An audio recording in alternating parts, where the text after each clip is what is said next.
Hello everyone, this is Harish Sir from the Department of Mechanical Engineering, Vivekananda College of Engineering and Technology, Puttur, Dakshin Kannada.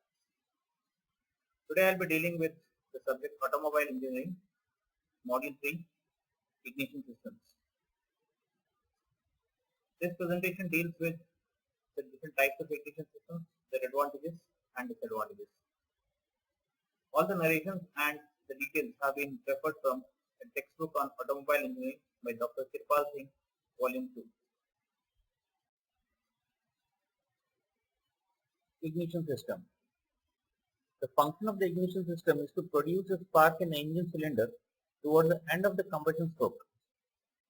In a 4-stroke engine, a spark should occur in each cylinder after 2 revolutions of the crankshaft, whereas in a 2-stroke engine, a spark in each cylinder is required every revolution of the crankshaft. Thus, the ignition system provides a spark of sufficient intensity to ignite the air-fuel mixture at the predetermined position in the engine cycle under all speeds and load conditions.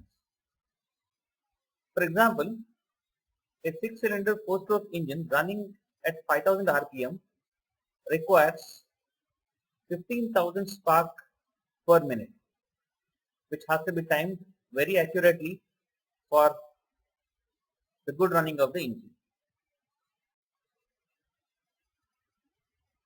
Moving on to the requirements of an ignition system, any ignition system should act as a source of electrical energy.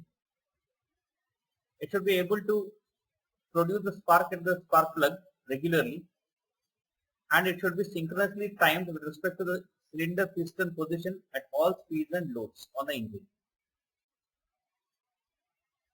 It should be a means for boosting the low voltage from the source to a very high potential required to produce strong arc across the spark plug gap, and the spark should be sufficiently strong so as to initiate the ignition of the charge. The system should be compact, light, and must be easy to maintain.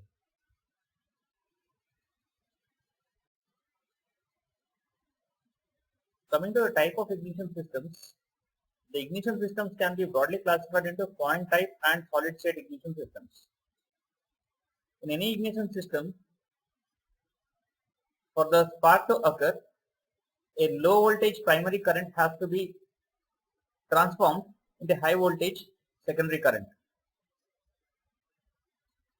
Generally, this is done by using a mechanically operated contact breaker points. Wherever the contact breaker points are used, such type of ignition systems are called as point type ignition systems. Example, the conventional ignition system of battery and magneto ignition systems. In the second type, the operation will be same, except that it differs in the way in which the primary current is stopped and restarted. Example for this is electronic ignition systems. Battery ignition system. Generally, a 12-volt battery is used as a primary source of current in battery ignition systems. As you can see, the schematic representation of a battery ignition system for a 4-cylinder engine on the slide. There are various components in the circuit, such as battery, ignition switch, primary winding, contact breaker, capacitor or condenser. This makes the primary circuit, and the secondary winding, distributor and spark plugs make the secondary circuit. Coming to the working of battery ignition system, when the ignition switch is in on position, the current flowing in the primary circuit will grow exponentially during the make period of the contact breaker. The electromagnetic energy on account of this build-up of current in the primary circuit is stored in the laminated iron core of the ignition coil. As the contact breaker points open, the magnetic field built up by the growth of the current collapses and the energy stored during the make period is projected into the secondary circuit. This energy, which is suddenly passed on to the secondary circuit, induces an EMF there. As the break is made very sharp, the induced electromagnetic force or EMF is very large, being proportional to the rate of change of the flux in the winding. This self-induction effect is combined with the transformer step-up action of the ignition coil. As a result, a sudden voltage surge of very high amplitude is produced in the secondary, causing a spark to occur at the spark plug electrodes.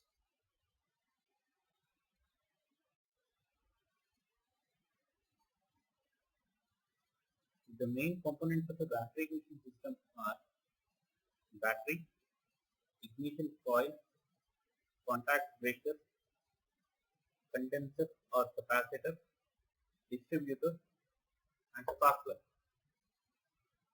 Let's discuss about the ignition coil first.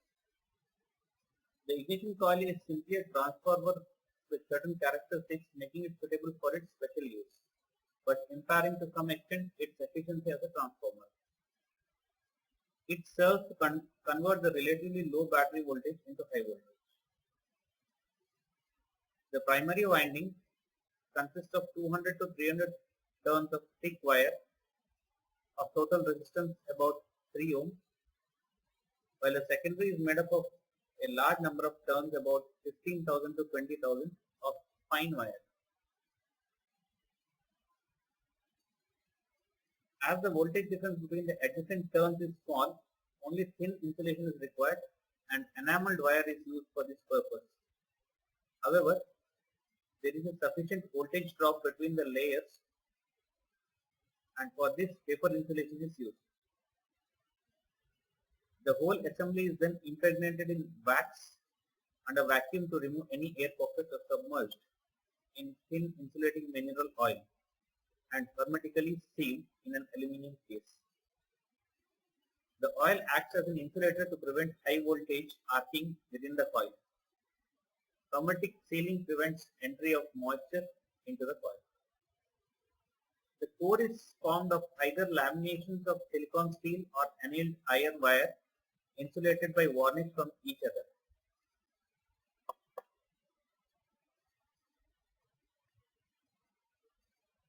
When the contact breaker points are closed, a magnetic field is built up in the ignition coil.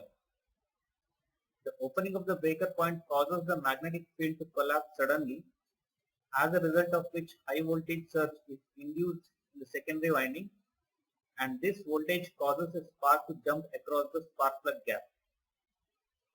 This collapse of the magnetic field must be very rapid to produce the desired voltage.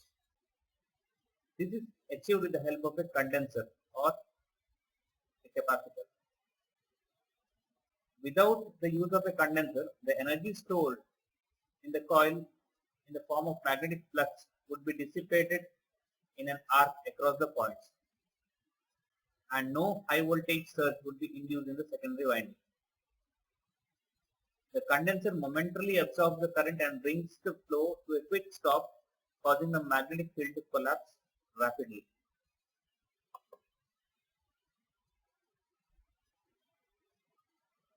Next, the contact breaker. The function of a contact breaker is to make and break the primary ignition circuit. This is probably the weakest member of an ignition system. It is clear from the fact that a 4-cylinder engine operating at 4000 rpm must make and break the circuit 8000 times a minute.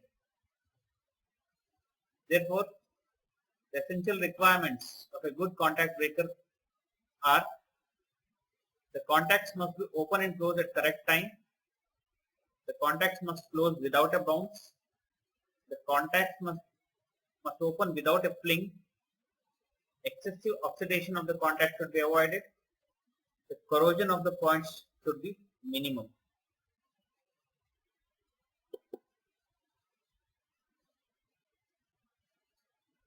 The distributor. The function of the distributor is to distribute the high voltage impulses to each of the spark plugs at regularly timed intervals in the sequence of the engine's firing order.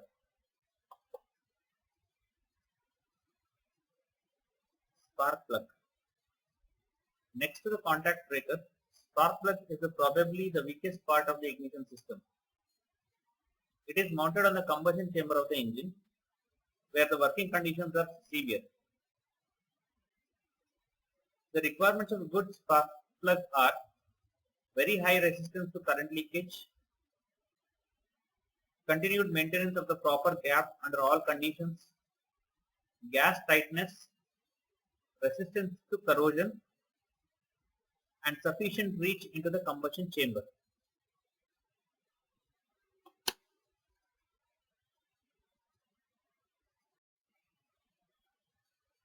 Magneto-ignition system. There is one more type of ignition system in conventional ignition systems.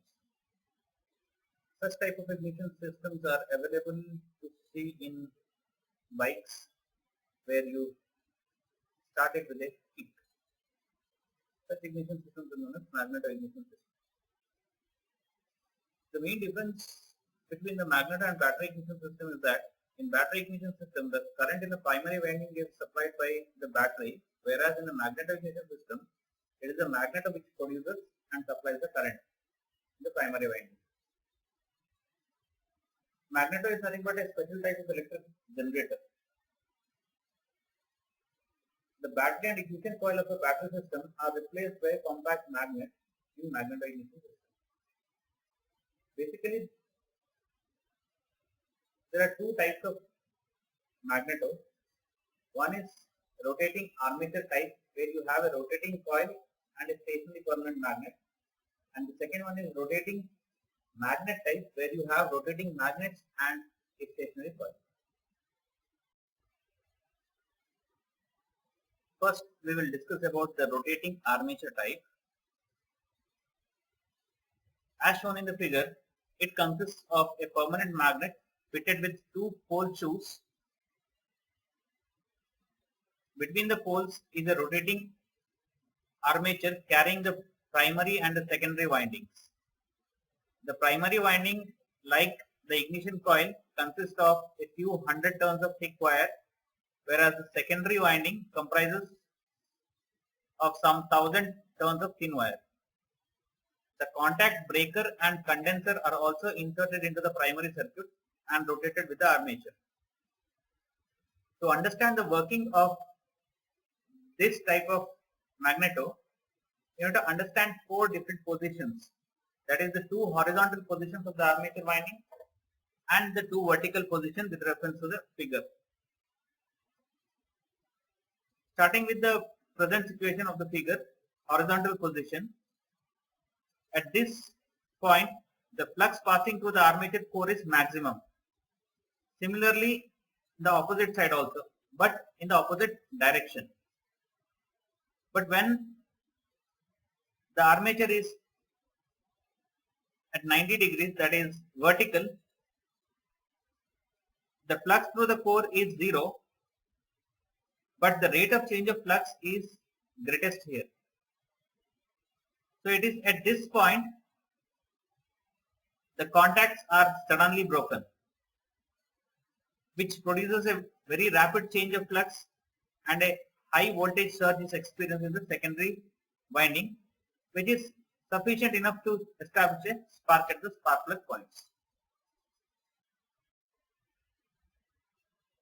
Next one is rotating magnet type. The setup is as shown in the figure.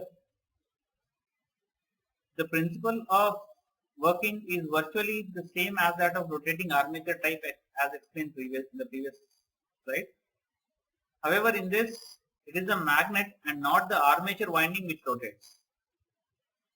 This type was developed after rotating the armature type because of the difficulty to produce a rotating magnet of reasonable dimensions from the earlier magnet materials. The alloys used for magnets are Nipal, Alnico, Alcomax, etc. The advantage of this type are larger armature may be provided, which means more space for insulation. No centrifugal stresses occur in the windings because these remain stationary. Contact breaker and condensers are also stationary. The current slide shows you the schematic representation of a magneto-ignition system. Here, a rotating magnet with a stationary armature coil is used. You can see the various parts involved in the circuit like ignition switch, the magneto unit, the condenser, the contact breaker, the distributor. The working is very similar to the battery ignition system. The change is in the induction of primary current into the primary circuit. Where in the battery ignition system, it is done by the help of the battery. But here, the magneto takes care of the said purpose.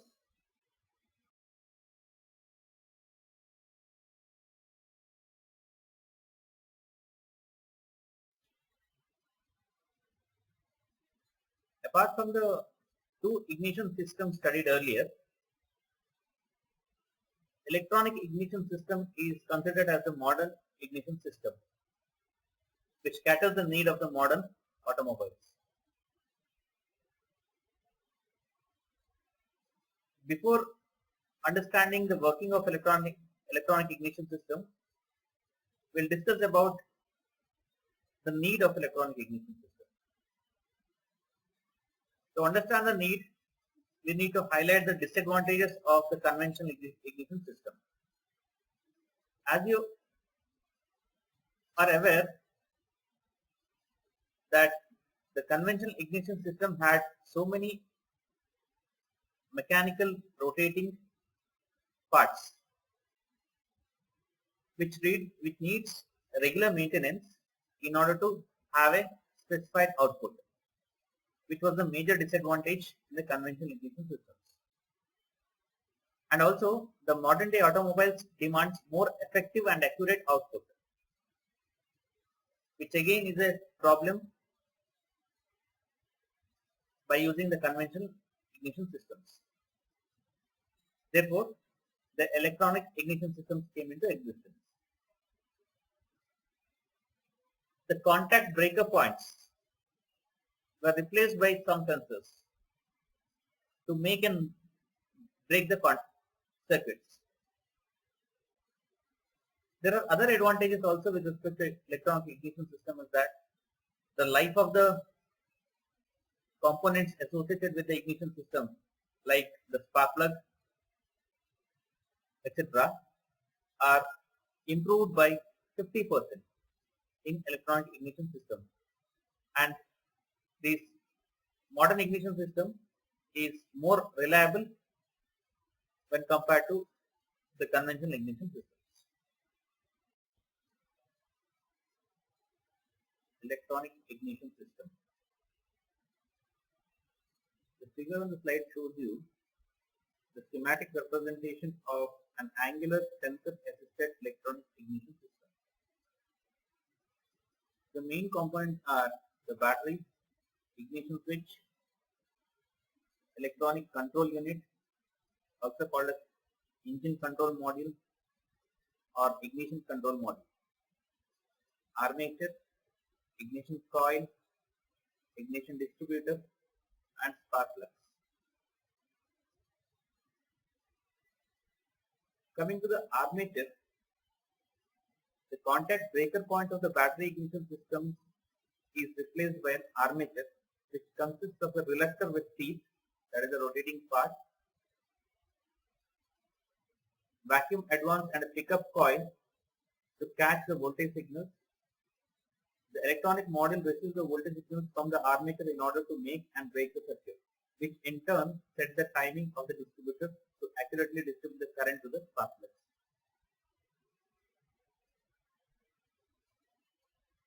Moving on to the working of the electronic ignition system, where the ignition switch is in on position, the current starts flowing from the battery to the ignition switch to the primary winding, which in turn starts the armature pickup coil to receive and send the voltage signals from the armature to the ignition module or electronic control unit. When the tooth of the rotating reluctor comes in front of the pickup coil, the voltage signal from the pickup coil is sent to the electronic module, which in turn senses the signal and stops the current to flow from the primary coil. When the tooth of the rotating reluctor goes away from the pickup coil, the change in the voltage signal is sent by the pickup coil to the ignition module, and a timing circuit inside the ignition module turns on the current flow. A magnetic field is generated in the ignition coil due to this continuous make and break of the circuit, which induces a EMF in the secondary winding, thus increasing the voltage up to 50,000 volts. This high voltage is then sent to the distributor, which has the rotating rotor and distributor points, which is set according to the ignition timing or the firing order. When the rotor comes in front of any rows of distributor points, the jumping of voltage through the air gap from the rotor to the distributor point take place, which is then sent to the adjacent spark plug terminal through the high tension cable, and a voltage difference is generated between the central electrode and the ground electrode, which is responsible for generating a spark at the tip of the spark plug. Finally, the combustion